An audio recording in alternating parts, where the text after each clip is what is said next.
Les fables de La Fontaine. Livre premier. Fable 9. Le rat de ville et le rat des champs.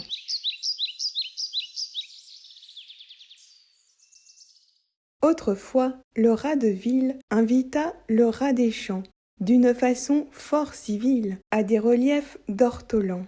Sur un tapis de Turquie, le couvert se trouva mis. Je laisse à penser la vie que firent ces deux amis.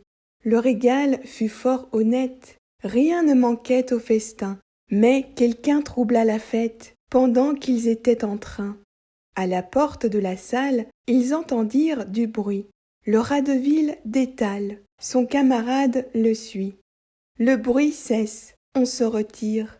Rat en campagne aussitôt, et le citadin de dire « Achevons tout notre rôt. »« C'est assez, dit le rustique. Demain vous viendrez chez moi. Ce n'est pas que je me pique de tous vos festins de roi, mais rien ne vient m'interrompre. Je mange tout à loisir.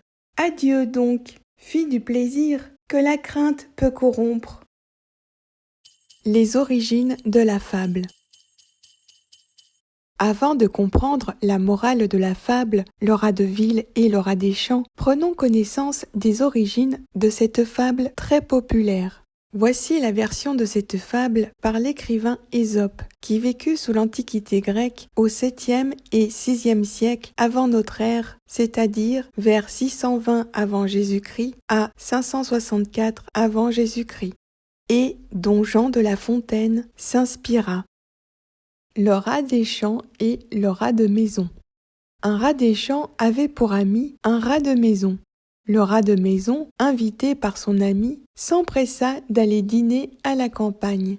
Mais, comme il n'avait à manger que de l'herbe et du blé, il dit « Sais-tu bien, mon ami, que tu mènes une vie de fourmi ? Moi, au contraire, j'ai des biens en abondance. Viens avec moi, je les mets tous à ta disposition. » Ils partirent aussitôt tous les deux.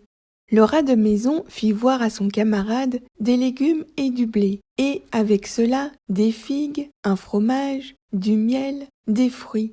Et celui-ci, émerveillé, le bénissait de tout son cœur et maudissait sa propre fortune. Comme il s'apprêtait à commencer le festin, soudain un homme ouvrit la porte. Effrayés du bruit, nos rats se précipitèrent peureusement dans les fentes. Puis, comme il revenait pour prendre des figues sèches, une autre personne vint chercher quelque chose à l'intérieur de la chambre. À sa vue, ils se précipitèrent encore une fois dans un trou pour s'y cacher. Et alors, le rat des champs, oubliant la faim, soupira et dit à l'autre « Adieu, mon ami, tu manges à satiété et tu t'en donnes à cœur joie, mais au prix du danger et de 1000 craintes. Moi, pauvret, je vais vivre en grignotant de l'orge et du blé, mais sans craindre ni suspecter personne. » Quelques siècles plus tard, à Rome, Horace, poète latin très populaire, en fait cette adaptation. Comme il y avait, de longue date, entre le rat de ville et le rat des champs, une hospitalière amitié, le rat des champs invita son camarade à le visiter dans son trou. C'était un rat économe et dur à soi-même, et pourtant, dans l'occasion, il savait se relâcher de ses principes.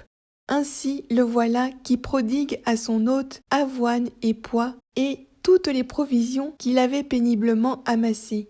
Des grains de raisin du dernier automne, et du lard quelque peu rongé, mais fort présentable. Enfin, tout ce qui pouvait affriander ce convive superbe et dédaigneux qui touche à tout sans rien manger. Lui, cependant, le maître d'océan, se tenait modestement sur sa paille, et, se contentant de quelques grains d'orge ou d'ivraie, il laissait aux citadins tout ce qu'il avait de meilleur. Tout à coup, le rat de ville « fit-il, quelle idée avez-vous, mon cher, de vivre ainsi de misère en ce désert inaccessible ? Et ne seriez-vous pas content de planter là ces rocs et ces bois pour la ville et ceux qui l'habitent ? Laissez-vous faire, et m'en croyez, s'il est vrai qu'ici-bas, grands et petits, nous soyons tous mortels, et que nul n'échappe à son sort, profitons de l'heure présente, et vivons heureux en songeant à la brièveté de la vie. À ces mots qui lui semblaient sans réplique, on eût vu le rat des champs bondir hors de sa masure. Et voilà nos deux trotte-menus gagnant la ville en toute hâte, afin de se glisser à la faveur de la nuit et de quelques fentes oubliées sous ces formidables remparts. À minuit, donc, nos deux compagnons étaient campés au beau milieu d'une maison splendide. Et tout d'abord, ils admirent ces lits d'ivoire, dont la blancheur est rehaussée par la pourpre des tentures. Il y avait eu, la veille, en ce logis, un grand souper. Les reliefs seuls suffisaient à charger de vastes corbeilles. Mon Radeville installe aussitôt son rustique ami sur la pourpre, et, courant çà et là, comme un maître d'hôtel en habit de combat, il offre à son hôte, en suivant l'ordre des services, les morceaux les plus délicats. « Tâtez-moi de ceci, j'y ai goûté, disait-il. Cependant, mon rustre, à demi vautré sur le meilleur coussin, se réjouit de sa fortune et fait cher lit en signe de contentement, quand tout à coup, le fracas des portes brutales envahit cette quiétude. Et nos deux rats, hors des lits sur lesquels ils se carraient, de courir par toute la salle, éperdus et morts de peur, au relancer des dogues affreux qui remplissent la maison de leurs aboiements. « Décidément, s'écria le rat des champs, voilà une vie étrange et qui ne me va guère. Adieu, j'habite un mauvais gîte, au fond d'un vieux bois, j'en conviens. J'y vis de peu, c'est vrai, mais je vis en sûreté. » Morale. On peut interpréter le message de cette fable de plusieurs façons. Comparaison entre la tranquille solitude de la campagne et celle de la vie beaucoup plus tumultueuse de la ville.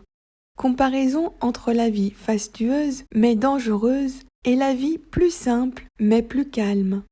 Comparaison aussi de la vie mondaine à la cour du roi avec son bruit et ses intrigues par rapport à celle d'une existence plus reculée dans des terres provinciales pour les divers bourgeois ou autres noblions de l'époque de Jean de La Fontaine. Et vous, que préférez-vous? La vie calme de la campagne, plus sûre, peu bruyante, moins dangereuse, mais tout de même modeste et simple? Ou la vie tumultueuse de la ville, dont l'accès aux commodités est plus facile, plus accessible, mais remplie de surprises allant jusqu'au risque des dangers? Cette question est intemporelle. La vie de la campagne et la vie de la ville ont encore de nombreux aspects spécifiques et particuliers qui demeurent et perdurent malgré les époques qui passent et qui évoluent. Bonus illustration. Le Radeville et le rat des champs ayant été une fable très populaire à travers les siècles, de très nombreuses illustrations lui ont été dédiées, dont voici quelques-unes. Dessin de Jean-Baptiste Oudry, entre 1729 et 1734, redessiné par le graveur Charles-Nicolas Cochin le Jeune pour une édition luxueuse parue en 1755. Augustin le Grand, 1799. Frédéric Bouchot, 1828. Victor Dolay, 1842.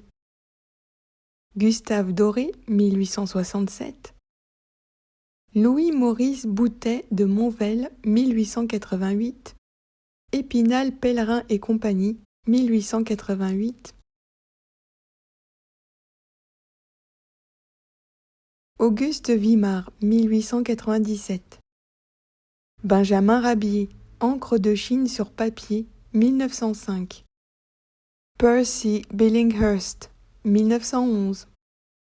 Félix Loriot, 1922. Raymond de la Nézière, 1923. Marcel Jean-Jean, 1928. Félix Loriot, 1929.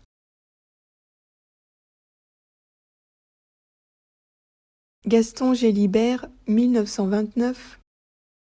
Et une page du livre des fables de La Fontaine aux éditions des Enfants de France, 1938. Retrouvez d'autres fables de Jean de La Fontaine et d'autres classiques littéraires sur ma chaîne YouTube Fables, Contes et Poésie. Vos commentaires et suggestions sont les bienvenus.